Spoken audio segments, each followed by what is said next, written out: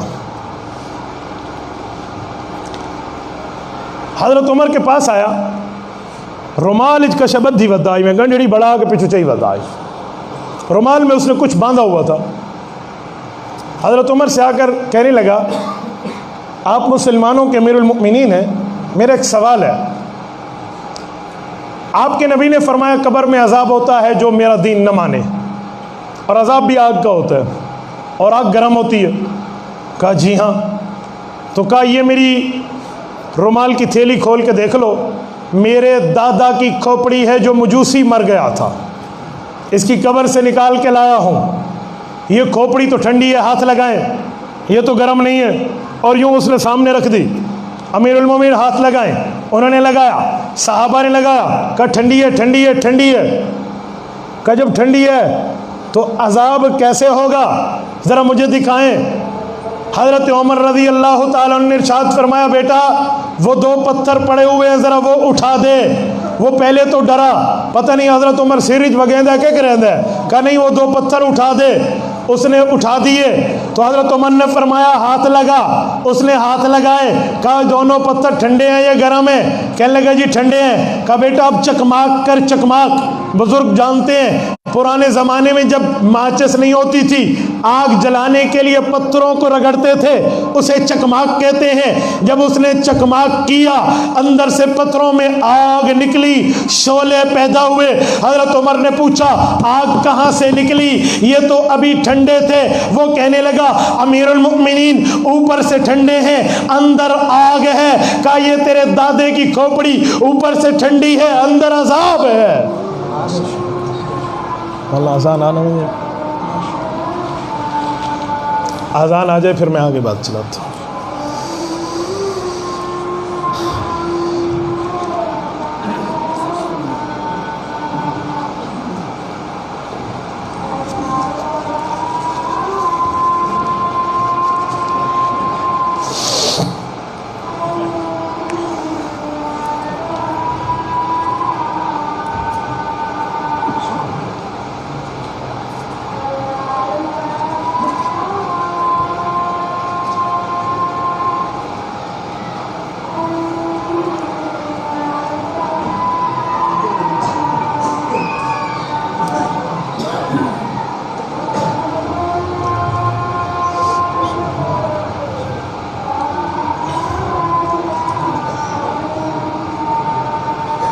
لا الہ الا اللہ.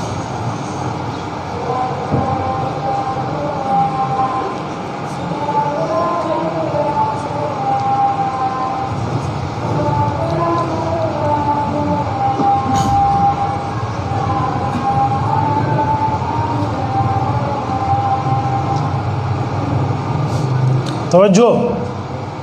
تو میں نے کہا آپ کہتے ہو اوپر سے زمین ٹھنڈی ہے، تو بیٹا یہ بھی حضرت عمر کے جواب سے سمجھ لیں کہ قبر کی زمین ٹھنڈی ہے یہ کیا ہے.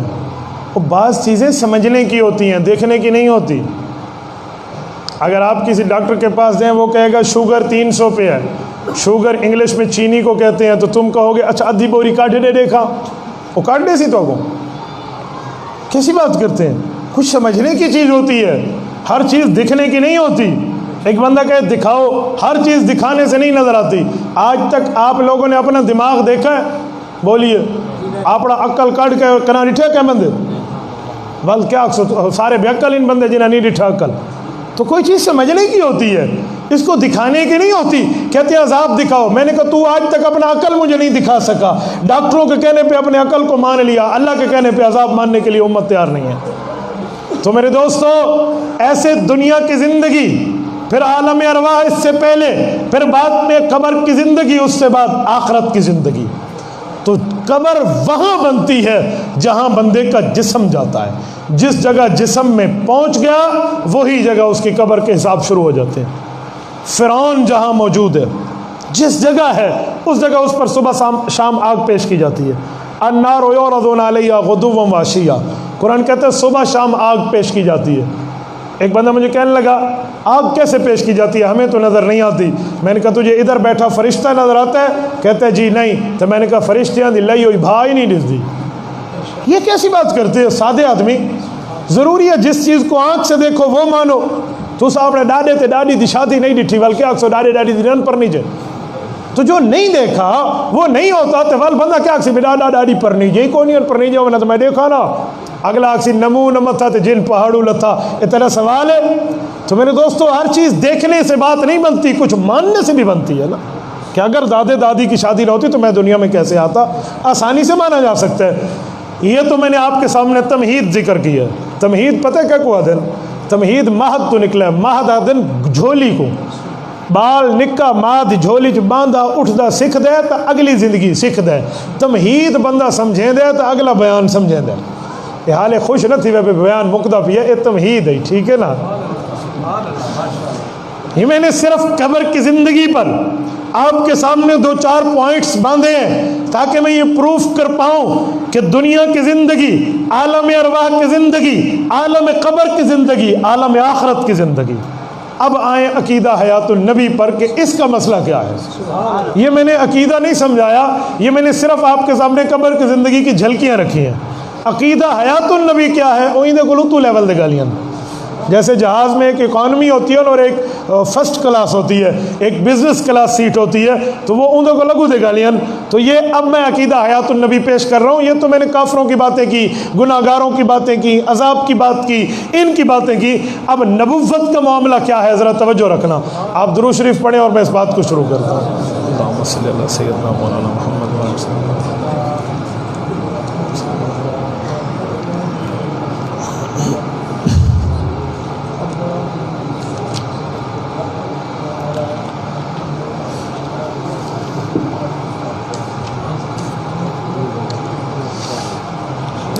میرے دوستو، جب بندہ دنیا سے چلا جائے، آخرت کے معاملات تو آپ نے سمجھے ہیں۔